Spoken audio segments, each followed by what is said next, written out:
Jehová dijo a Moisés: Mira, yo te he constituido Dios para Faraón y tu hermano Aarón será tu profeta. Tú dirás todas las cosas que yo te mande, y Aarón, tu hermano, hablará a Faraón para que yo deje ir de su tierra a los hijos de Israel. Y yo endureceré el corazón de Faraón y multiplicaré en la tierra de Egipto mis señales y mis maravillas. Y Faraón no os oirá, mas yo pondré mi mano sobre Egipto y sacaré a mis ejércitos, mi pueblo, los hijos de Israel de la tierra de Egipto con grandes juicios. Y sabrán los egipcios que yo soy Jehová cuando extienda mi mano sobre Egipto y saque a los hijos de Israel de en medio de ellos.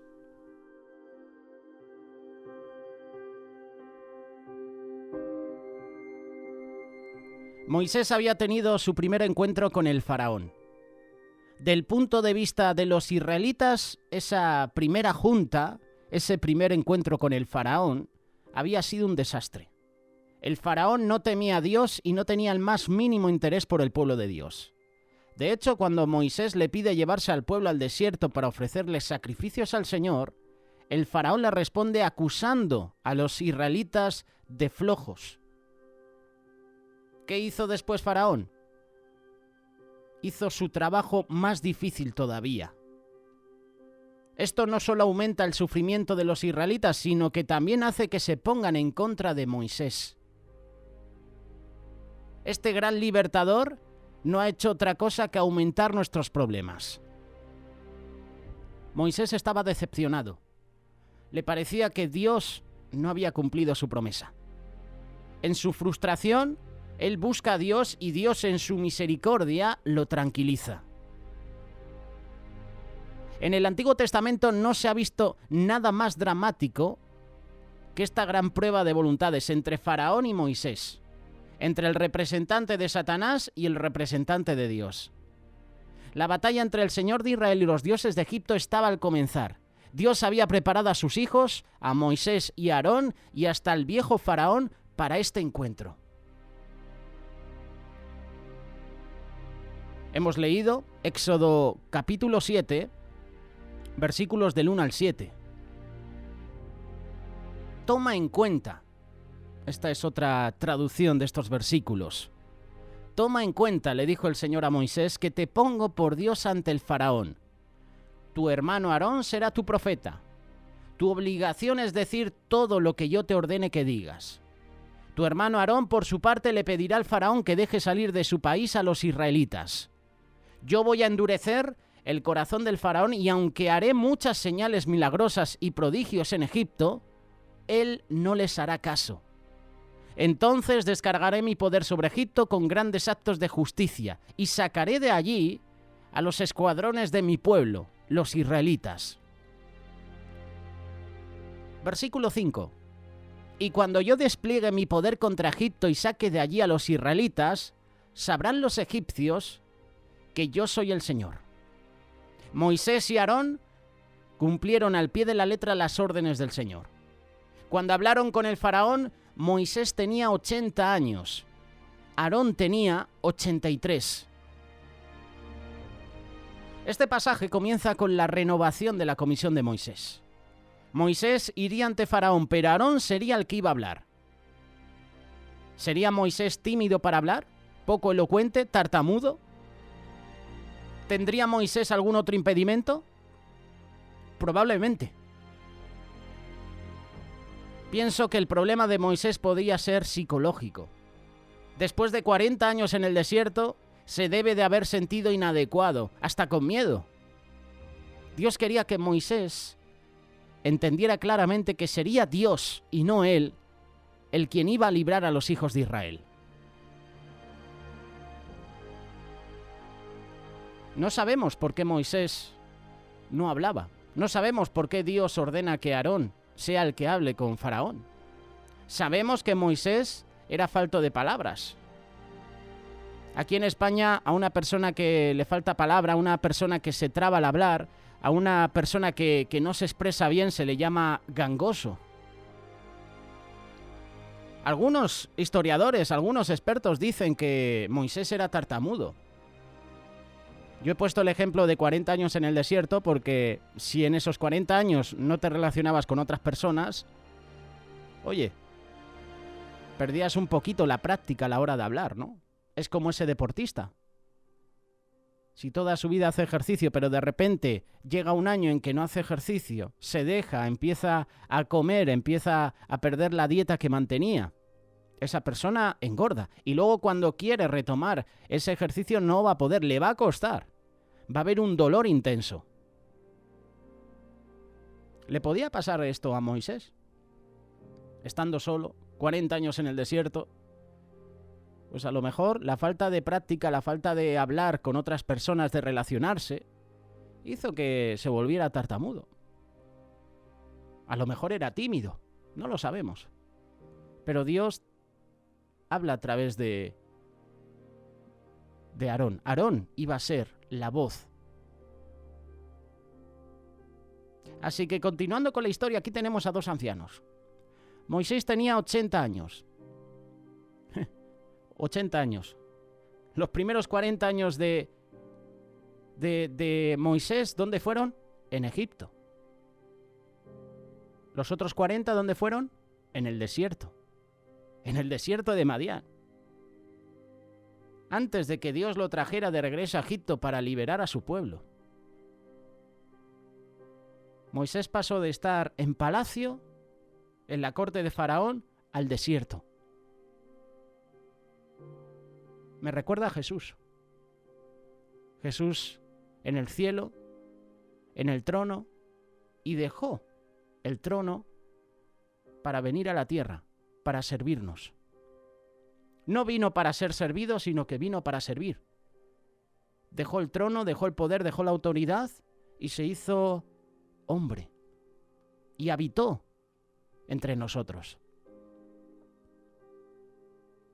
40 años en palacio Moisés, 40 años después en el desierto. Y Aarón, su hermano, tenía ya 83 años. Estos dos ancianos se enfrentarían a todo el poder de Egipto. Menciono ancianos porque una persona hoy en día con 80, 83 años es anciano para nosotros. Quizás en esa época no. En esa época a lo mejor 80 años era un jovenzuelo. Mirar el ejemplo de Caleb. Era ya una persona adulta, mayor, pero aún así tenía fuerzas, tenía energía de joven. Los pecados que estamos encontrando hoy en día en nuestra sociedad lo que hacen es deteriorar nuestro cuerpo físico, deterioran nuestra alma, deterioran nuestra vida. El pecado nos destruye, nos desintegra, nos separa de Dios. Hay personas que por causa del pecado están demacradas físicamente. Ya no tienen fuerzas, no tienen energías. Y aquí tenemos a estos dos ancianos que se van a enfrentar ante el poder del Egipto. Todo estaba en su contra. ¿Tú te imaginas cómo se debe de haber reído el faraón al verlos llegar? Este faraón no tenía ni idea de lo que le esperaba. Dios estaba del lado de Moisés y Aarón, y el faraón iba a aprender rapidito que no importa cuán pocos sean, si el Señor está de su parte es más que suficiente. Como dice Romanos capítulo 8, verso 31, si Dios está de nuestra parte, si Dios está con nosotros, ¿quién puede estar en contra nuestra? Dios había dotado a Moisés y a Aarón con poderes sobrenaturales, mucho mayores que sus propias habilidades naturales. En su debilidad Dios los hizo fuertes. Cuanto más tratara Moisés de infundir respeto ante el faraón, más tendría que depender del Señor, y más grande iba a ser la victoria para el Señor. Con Dios a su lado, Moisés podía ser, entre comillas, como Dios para el faraón. Él no estaría actuando por su propio esfuerzo. El poder de Dios estaría visible en él. Yo conozco al Señor. Ahora el hablar más de lo habitual hizo que Faraón se creyera un dios. Todo lo que había en el corazón de Faraón luego lo expresaba a través de la boca. Yo conozco al Señor. Faraón era un fanfarrón. ¿Qué lecciones podemos aprender de todo esto? Aquí hay una lección importante. Cada persona por lo menos tiene un talento. Y ese talento es un don espiritual de Dios. Y por lo tanto implica que Dios nos está comisionando a ti y a mí para hacer su obra, así como hizo con Moisés y Aarón. Vaya situación. ¿Hasta dónde Dios lleva a Moisés y Aarón? Ante la presencia de Faraón. Faraón que con una orden podía decir matar a estos dos. Con una orden, con un simple movimiento, con un simple gesto, con un simple chasquido de dedos. Cada persona, tú y yo, por lo menos tenemos un talento. Y ese talento es un don espiritual de Dios. Dios te comisiona. Dios me comisiona para hacer su obra. Así lo hizo con Moisés y Aarón, así lo quiere hacer con nosotros. Con Dios tú no necesitas manipular ni violar, entre comillas, tus convicciones, ni hacer marañas para conseguir el ministerio que quieres. Dios te ha dado dones, habilidades, pero no las entierres, no te las guardes. Estos dones, estas habilidades van a edificar tu vida, pero también son dones y habilidades para edificar, para restaurar la vida de otros. De los dones espirituales hemos hablado en este canal de YouTube de Radio Solidaria. De hecho, estamos terminando una serie sobre los dones del Espíritu Santo.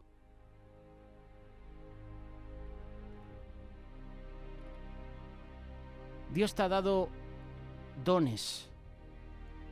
Tu trabajo y mi trabajo es obedecer a su llamado.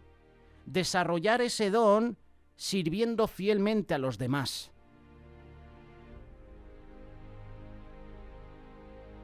Cuanto más cerca camines con Dios, más claramente vas a poder ver su mano guiándote. Cuando más cerca estás de Dios, los dones, las habilidades que Él te ha regalado, que Él te ha dado, más las vas a poner al servicio de los demás. David Livingstone dijo una vez: la gente habla del sacrificio que ha hecho al pasar gran parte de mi vida como misionero en el África. ¿Se le puede llamar a esto sacrificio cuando es tan solo una pequeña paga de la gran deuda que le debo a Dios? ¿Es acaso sacrificio lo que trae consigo una bendita recompensa? Sabiendo que estamos haciendo el bien, la obra de Dios, sintiendo la paz, esperanza de un destino glorioso en el más allá.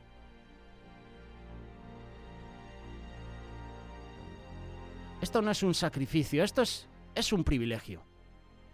Servir a Dios y ser utilizado por Él es un privilegio. El Creador del universo quiere incluirte a ti y a mí en su gran plan eterno. A pesar de ser todopoderoso y de no depender de ninguna criatura, Él te ha escogido a ti y me ha escogido a mí para llevar a cabo sus planes. Aún como simples instrumentos humanos que somos, si no fuera así, Él te hubiera llevado al cielo en el mismísimo momento en que te salvó por su gracia. Pero hoy estás aquí. De los millones de habitantes que tiene el mundo, el Señor te ha dado la oportunidad de servirle. El Señor te ha dado la oportunidad de bendecir a otros. Cuando el Señor transforma tu vida, tú ya no eres el mismo. Como hemos leído en semanas anteriores con la suegra de Pedro, Jesús la sana de esa fiebre alta que tenía. ¿Y qué hizo la suegra de Pedro? No se quedó en la cama recuperándose, como hacemos muchas veces nosotros, que estamos enfermos, por ejemplo, nos duele la cabeza, ya ese dolor se ha acabado, se ha terminado, pero nos quedamos un ratito más en la cama para recuperar fuerzas. La suegra de Pedro, al instante que recibe el milagro, empieza a servir a los demás. No se sienta en la silla, en el sofá del salón y empieza a atender a Jesús, ¿no? Y espera que le sirvan los demás. No. La suegra de Pedro nos da una lección de que recibe sanidad y al momento empieza a servir. Empieza a servir a los demás. Cuando tú tienes un encuentro personal con Jesús, tu vida cambia por completo. Tú sirves a los demás.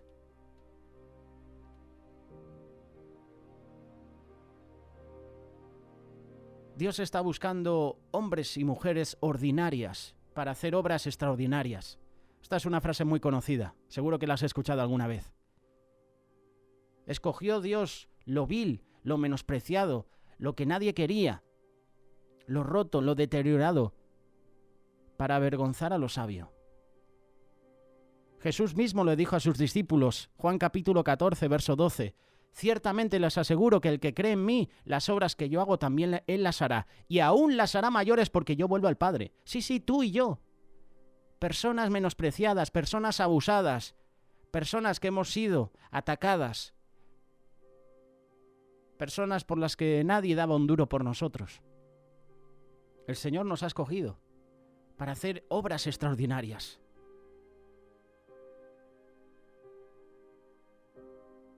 Jehová dijo a Moisés, Él no les hará caso. Y cuando digo Jehová, yo me estoy refiriendo a lo que dice la palabra, porque esto muchas veces trae controversia. Dices en una reflexión Jehová y ya las personas piensan que eres de los testigos de Jehová. No, yo estoy leyendo lo que dice la palabra de Dios. Digo Jehová, pero puedo decir Señor, Yahvé, Dios. Yo cuando menciono Jehová es porque estoy leyendo la traducción Reina Valera, que es la que más se asemeja un poquito a nuestro lenguaje actual. Jehová dijo a Moisés, Él no les hará caso. Faraón no te hará caso. Entonces descargaré mi poder sobre Egipto. Con grandes actos de justicia sacaré de allí a los escuadrones de mi pueblo, los israelitas. Resumiendo este versículo 4 y el 5, Dios quería liberar a su pueblo, pero Él también estaba haciendo algo más simultáneamente. Él quería que los egipcios, esas almas perdidas, vieran su poder, entendieran su realidad. Y para que esto pudiera pasar, habría una serie de problemas que les iban a afectar. Tú podrás clamar, Señor, estoy cansado de mi situación. Mi jefe es un pesado, mis pruebas son enormes. ¿Por qué no me liberas de esto? Y Dios te dice, lo haré en su debido tiempo. O por ejemplo, Señor, ¿por qué no me curas de este cáncer? Señor, ¿por qué no curas a esta persona de esta enfermedad? ¿Acaso no tienes el poder para hacerlo? ¿Por qué no resuelves mi problema hoy? ¿Por qué no obras ahora? Dios está haciendo dos cosas simultáneamente. Él te está llevando a la tierra de la promesa. Y es una frase que me gusta decir cuando hablamos de desierto. No hay tierra prometida sin desierto. Y es verdad. ¿Quieres llegar a la tierra prometida? En el camino vas a tener desiertos. En el camino vas a tener momentos de dificultad, momentos de aflicción, problemas. Pero al mismo tiempo hay egipcios observando cuidadosamente para ver cómo lidias tú con las mismas pruebas a las que ellos se enfrentan. Dios quiere que ellos vean su poder. Él quiere que ellos vean lo que Él puede hacer. Él quiere mostrarles que Él te va a liberar. Ver que tú, por ejemplo, ganes la lotería no hace que los egipcios de tu vida se rasquen la cabeza y digan, ¡oh, tremendo! ¡Wow! No. El egipcio se rasca la cabeza cuando te ve enfrentándote a problemas en tu trabajo, dificultades con tu familia, una crisis económica, un impedimento físico. Y a pesar de todas esas dificultades, a pesar de todos esos problemas, sigues caminando a través de ellos en victoria, confiando en Dios. Dios nunca nos promete librarnos de los problemas. Más bien, Él nos promete estar con nosotros a través de ellos. Y mientras lo hace, tu compañero de trabajo, tu vecina, tu hermano, tu cuñada, tu padre te dirán, oye, hay algo especial en la forma como te conduces por la vida.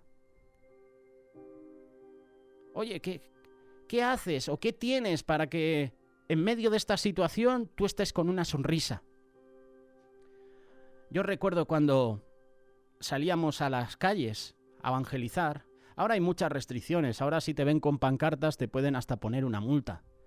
Pero yo recuerdo hace muchos años atrás, cuando la Iglesia Cuerpo de Cristo salía a las calles, de hecho sale, ¿no? Pero estando en Vitoria, una ciudad preciosa del norte de España, para la audiencia que vive en América Latina y no sabe dónde está, pues cuando salíamos a la calle, por ejemplo, en las calles de Vitoria, recibíamos el apoyo de las iglesias Cuerpo de Cristo de las zonas de alrededor. Por ejemplo, la iglesia Cuerpo de Cristo en Bilbao, la iglesia Cuerpo de Cristo en Pamplona, en San Sebastián, en Burgos, en Santander, en Gijón, en Oviedo. Había un apoyo.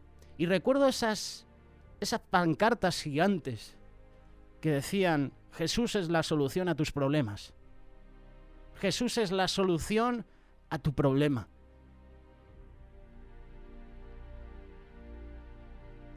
Hay algo especial en tu vida que te hace diferente. ¿Qué es? Jesús. Jesús es el que produce el cambio en nuestra vida. Jesús es la solución a tus problemas.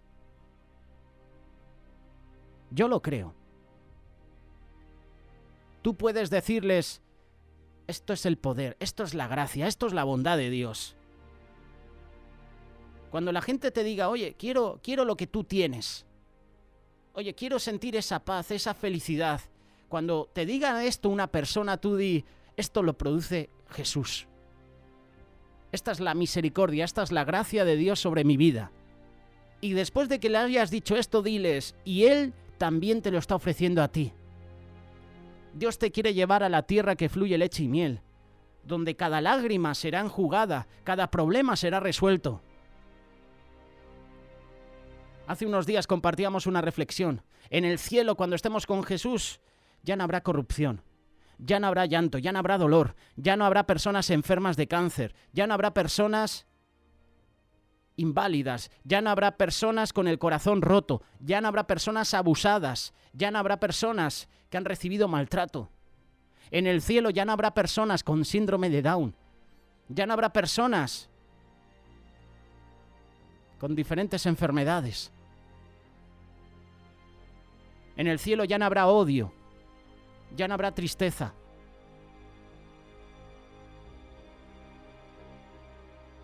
¿Qué es lo que tú tienes que te hace diferente al resto de las personas?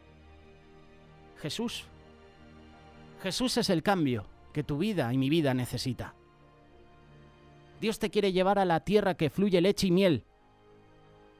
Pero mientras tanto, los egipcios en tu vida necesitan ver que Él es el Señor. Y eso solo va a pasar cuando te vean caminar valientemente, a través del fuego, a través de las aguas torrentosas de tu vida. Y podrás caminar sobre estas situaciones porque Jesús está contigo. El Señor les dijo a Moisés y a Aarón: cuando el faraón les pida que hagan un milagro, les dirás a Aarón que tome la vara y la arroje al suelo ante el faraón. Así la vara se convertirá en serpiente. Moisés y Aarón fueron a ver al faraón y cumplieron las órdenes del Señor. Aarón arrojó su vara al suelo ante el faraón y sus funcionarios, y la vara se convirtió en serpiente. El faraón les pregunta: ¿dónde están tus credenciales? Su deseo de ver acreditación no se haría esperar. El faraón les dice: ¿han venido ante mí con esta ridícula demanda? O sea, ¿venís ante mi presencia con este espectáculo? Deja ir a mi pueblo.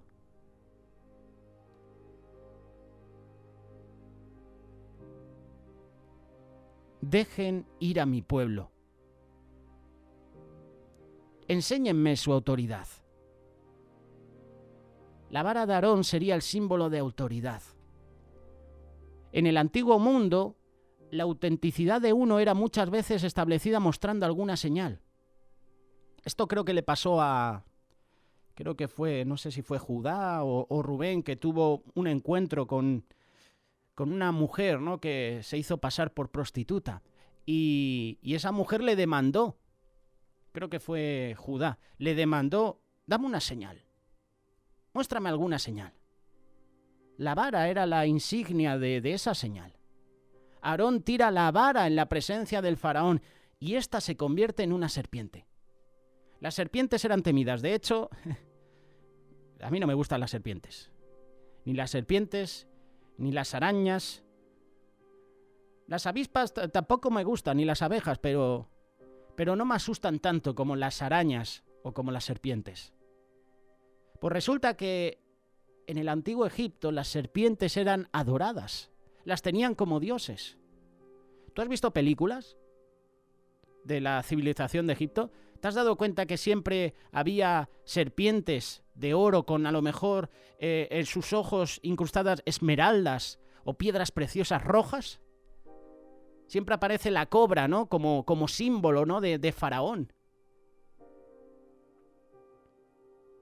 La imagen de la cobra era un símbolo real que aparecía en la parte delantera del tocado de los faraones. El uso de una serpiente como primera señal atraería la atención del rey.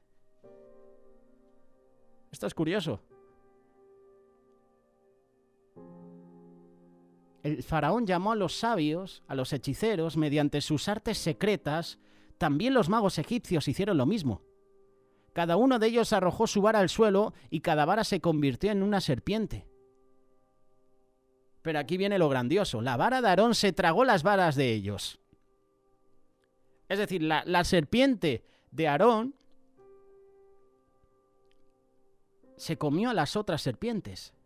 A pesar de esto, y tal como le había advertido el Señor, el faraón endurece su corazón y no les hace caso.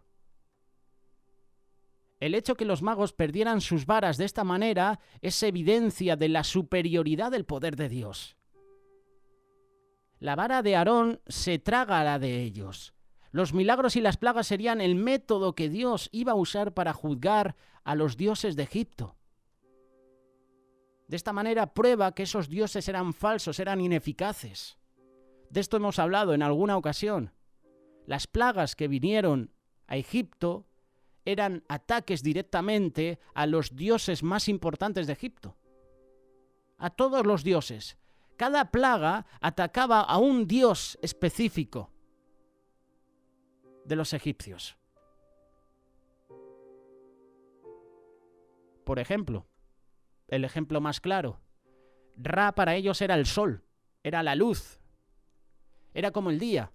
Hubo una plaga de la oscuridad, de las tinieblas. ¿Dónde estaba el dios Ra en ese momento? Cuando se produce también la señal, la plaga del río Nilo, que el agua se convierte en sangre, Dios estaba atacando al dios de la agricultura de Egipto, al dios del agua de Egipto. ¿Dónde estaba ese dios? Dios falso. Los milagros y las plagas eran el método que Dios usaría para juzgar a los dioses de Egipto. Dioses falsos, ineficaces.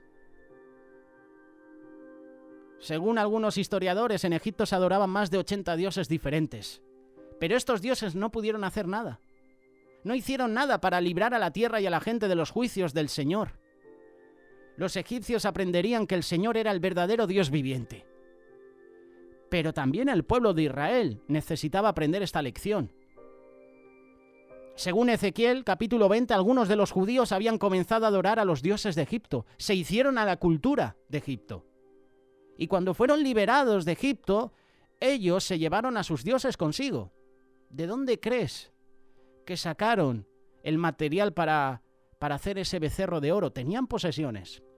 Había pueblo de Israel que se había hecho a Egipto a sus costumbres.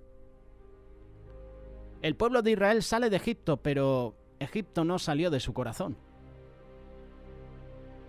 ¿Cómo podían abandonar a Dios después de ver todas esas demostraciones de poder? Muchas veces esto pasa también en nuestra vida. Vemos cómo el Señor responde nuestras oraciones, vemos cómo el Señor nos sana, pero de repente nos olvidamos de Él. De repente caemos en lo que el Señor hace años nos había liberado. Nos olvidamos de sus milagros, nos olvidamos de sus señales. ¿Cómo podían abandonar a Dios después de ver todas estas señales? El Salmo 106, verso 7 dice: En Egipto nuestros padres no entendieron tus maravillas, no se acordaron de tu gran misericordia, y a orillas del Mar Rojo se rebelaron contra ti. Este capítulo que estamos leyendo de Éxodo dice 3 veces que Moisés y Aarón hicieron lo que el Señor les ordenó hacer. 2 veces dice que el corazón de Faraón se endureció. El pueblo de Dios obedeció y fue recompensado. El faraón se rebeló contra Dios y como consecuencia fue juzgado al final. Él pagó las consecuencias de su rebelión. ¿Qué significa endurecer el corazón? Si sigues leyendo Éxodo capítulo 8, por ejemplo, dice que el corazón de Faraón se endureció y luego dice que el Señor endureció el corazón de Faraón. Es importante saber que hay 2 palabras hebreas involucradas en la palabra endureció. Ambas se traducen al español como endureció, pero la una implica obstinación o rebelión, que es la palabra usada para describir la conducta del faraón. Él endureció su corazón en terca rebelión contra Dios. La otra palabra hebrea significa hacer firme, como poner un pedazo de arcilla en un horno para endurecerla. Esta es la palabra hebrea usada aquí, que implica que eso es lo que Dios le hizo al faraón. El faraón se rebeló contra Dios y entonces Dios afirmó su posición, es decir, la endureció. El faraón había dicho: yo conozco al Señor. Vaya palabras de faraón, yo conozco al Señor. Él estaba orgulloso de su ignorancia. Y yo, leyendo esto, puedo entender que Dios va a dejar que nos salgamos con la nuestra, solo por un tiempo. Después de eso viene la advertencia final y entonces llega la ceguera final, sin esperanza, sin remedio. Este fue el resultado de la desobediencia del faraón. A pesar que la misericordia y el juicio fueron derramados desde el cielo y a pesar que la paciencia, la gracia y el perdón divino fueron demostrados una y otra vez, a final de cuentas, hasta la paciencia de Dios se agotó. Yo cuando leo esta historia de Faraón puedo entender que Dios hasta tenía misericordia de Faraón. Dios no quiere que nadie se pierda. Por eso extendió la gracia, la misericordia sobre Faraón también.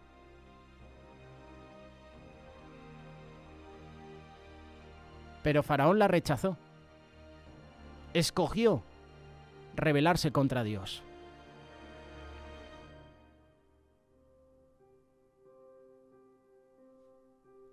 Terquedad significa negarse a admitir la verdad. Aún ante una evidencia tan abrumadora, Faraón no dio su brazo a torcer. Cuando tu posición está arraigada en el orgullo y no en la fe, tú te estás volviendo un terco. El segundo libro de Reyes, capítulo 17, verso 14, dice: pero ellos, lejos de obedecer, se encapricharon como antes se encapricharon sus antepasados, los cuales no creyeron en el Señor su Dios.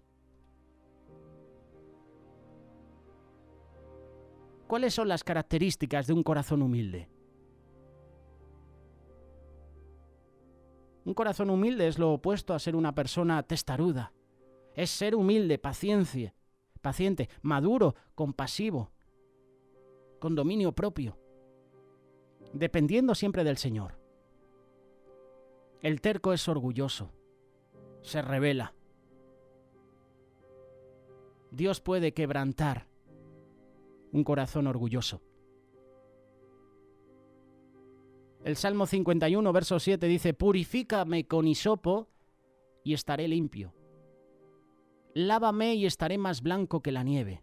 Y Santiago capítulo 4, versos del 7 al 8 dice: por lo tanto, sométanse a Dios o pongan resistencia al diablo y él huirá de ustedes. Acérquense a Dios y él se acercará a ustedes.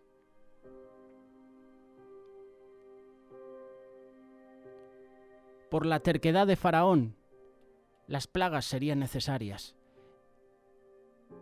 Cuando tú y yo rechazamos al Señor, llegan consecuencias, llegan plagas a nuestra vida. Llegan tiempos de aflicción, tiempos de dolor.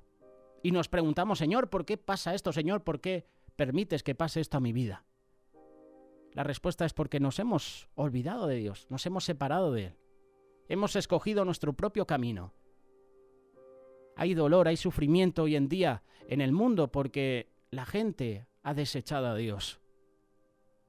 Es tiempo de que en los colegios, en las escuelas, es tiempo de que en los puestos de trabajo, es tiempo de que nuestra sociedad se vuelva al Señor, en arrepentimiento. No seamos tercos, no te rebeles contra Dios, porque llegarán las consecuencias. A Faraón le llegó las consecuencias. A Egipto le llegaron las consecuencias por la terquedad de Faraón. Y el Señor quería mostrar también su misericordia con Faraón, pero éste la rechazó. Se le avisó una y otra vez, pero Faraón endureció su corazón. Si oyeres hoy la voz del Señor, como dice la palabra, no endurezcas tu corazón. No hagas como Faraón. Humíllate. Reconoce que eres un terco, que eres orgulloso, y el Señor te restaurará.